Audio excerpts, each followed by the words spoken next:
Alright, so we're back. We got the Deluxe that we purchased yesterday. I'm just showing you the back side of everything. Just basically taking you inside the amp with me as I really just go through the tubes and see what we got in there. It's usually what I like to do is just assess what is going on, what connections, if anything looks off or not right, see what's inside, and like I said, see what tubes we got. So again, I stress I'm not a fan of these JJ power tubes. I know that some guys like them, and you know, a lot of amp builders like to use them because they are affordable and they can get the job done. But to me, I just find them to be really soft and almost give the amp a extra squishy characteristic. You know, something that I'm not looking for. So I'll end up replacing these with a new old stock set, an older set of 6 V6s. Hopefully I have a set of RCAs that'll balance out. So we'll just start by removing the tubes and checking them out, see what we got.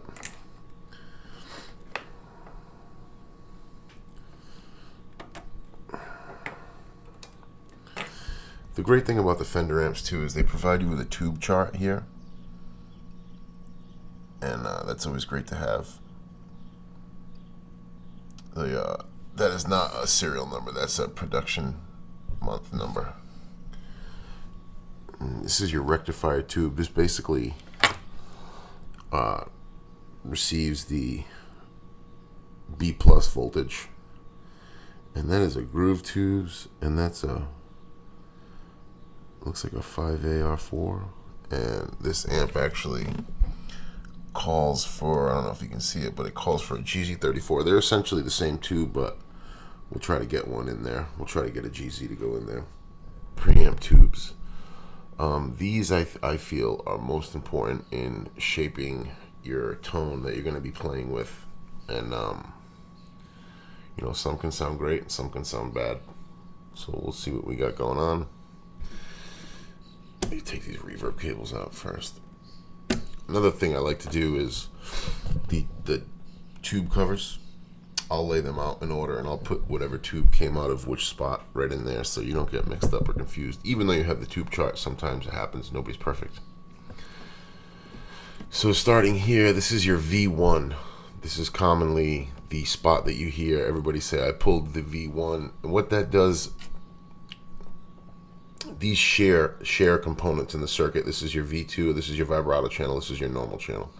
These share components in the circuit. So when you pull that, a lot of the, to kind of, in layman's terms, a lot of the juice will now go to the vibrato channel because nothing is being soaked up by the normal channel. So you get a little gain, but a clean gain, and you can kind of give the amp a little fatness and you know, a little more breakup, but in a smooth way, not harsh, not like distortion or crunch. Just it just provides more power to the whatever channel you decide to pull out. If you pull this one out, it would provide more juice to, you know, your normal channel. The normal channel is usually the most undesirable in a blackface amp because these amps sound really, really great with reverb. But I think I'm gonna not modify, but I think I'm gonna mess with the normal side a little bit to kind of have an amp that can give me a different array of tones. So I may go and leave this tube in, but this one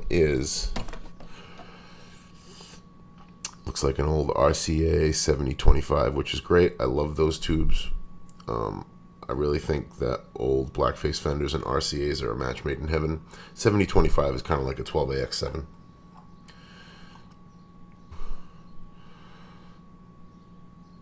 Same tube.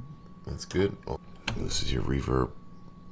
Alright, so we got a 12AT. It's a newer JJ. We'll try to swap that out, get something better sounding in there.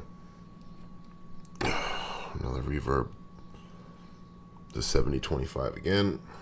And what I'll do is on the chart after, I'll match all these up and make sure they're corresponding with what's supposed to be in there. This is your vibrato tube. It's a Tungsol 12AX7. I actually do, for new tubes, this is my favorite new tube, the Tungsol 12AX7.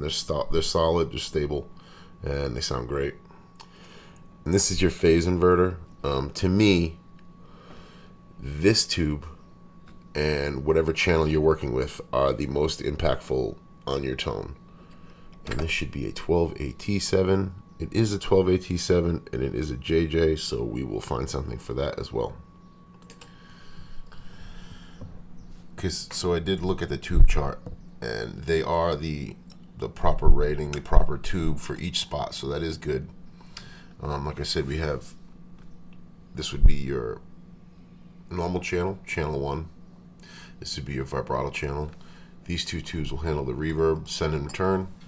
This is your vibrato, your tremolo setup. And this is your phase inverter tube in this position. And with the reverb, you know, these two reverb tubes, you can mix and match. You could, if this tube called for a 12AT7, you could put a 12AX7 in there, and that will enhance the reverb's characteristics a little bit, you know, because you're providing more gain almost. So it's really the fun part of the, you know, mix match while playing with tubes and testing out tubes is the different sounds you can get just from a little tube swap.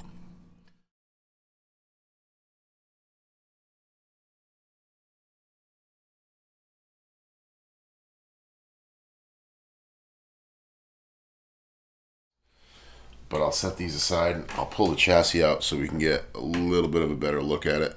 I looked at it yesterday and I was able to see all the caps original, and like I said, only there were a few resistor changes, and they were just to basically maintain the amp's dependability and have it run quiet. And I'm not upset by that at all, because I don't like a noisy amp making all kinds of weird Fender noises. So whoever went ahead and, you know, changed out those resistors saved me the hassle of doing it.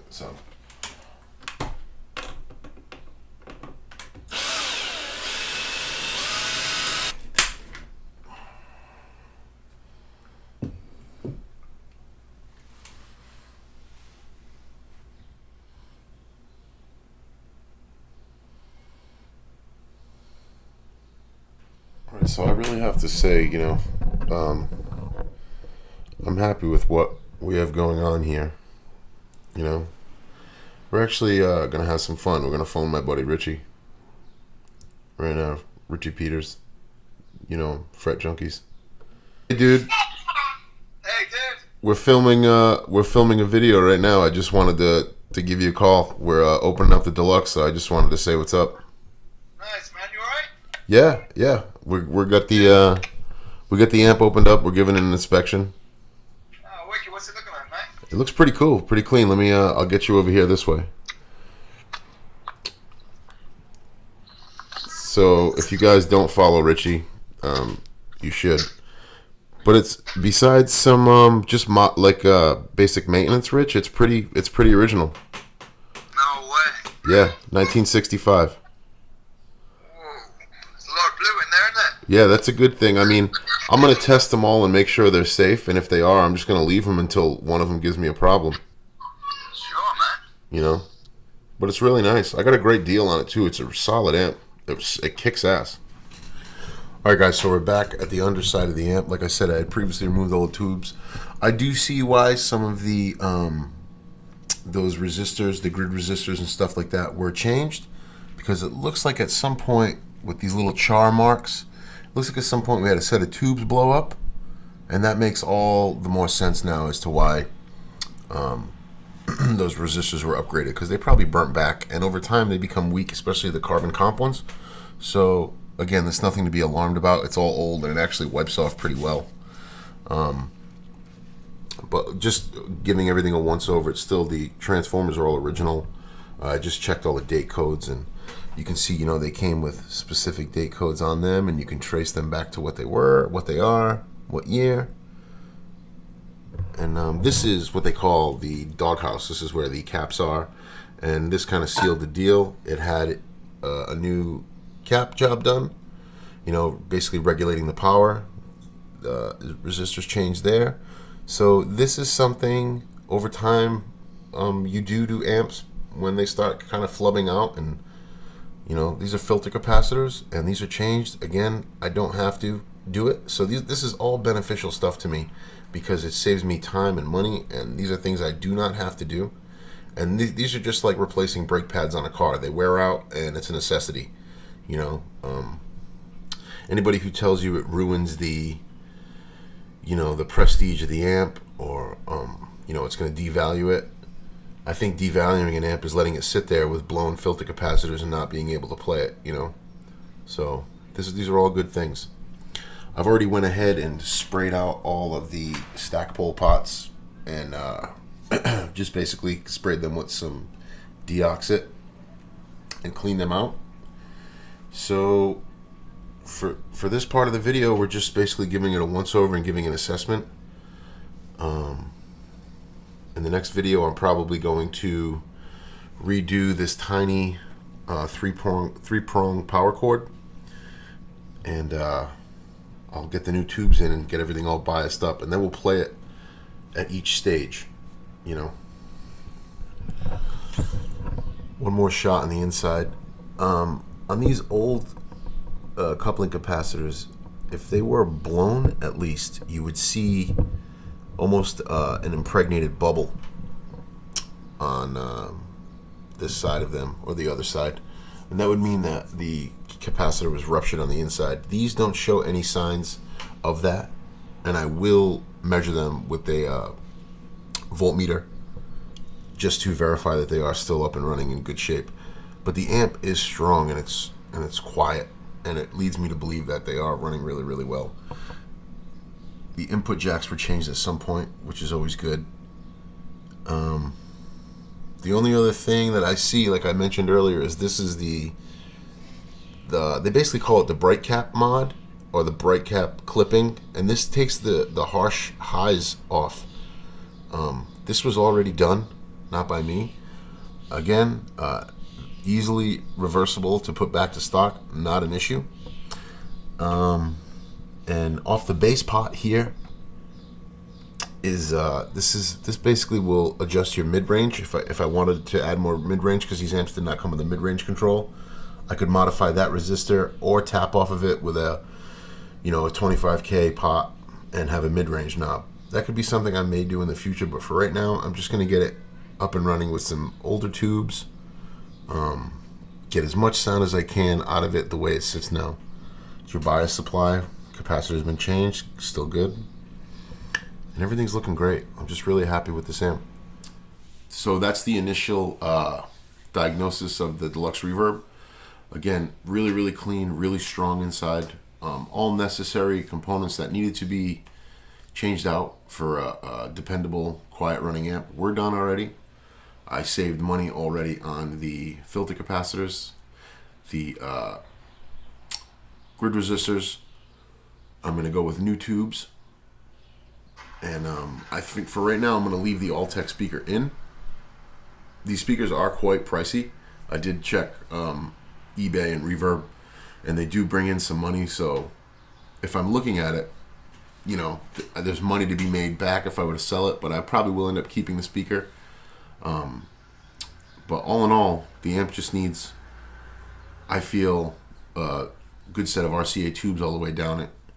And we'll get the bias set right, clean everything up. Like I said, I had already deoxit in the pots and the tube sockets.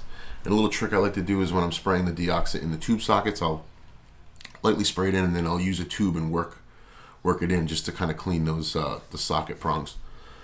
So yeah, the next video will be me retubing it and biasing it all up and then playing through it then. But there you go. There's another step, another look in the Deluxe, and where we're at. Looks pretty great.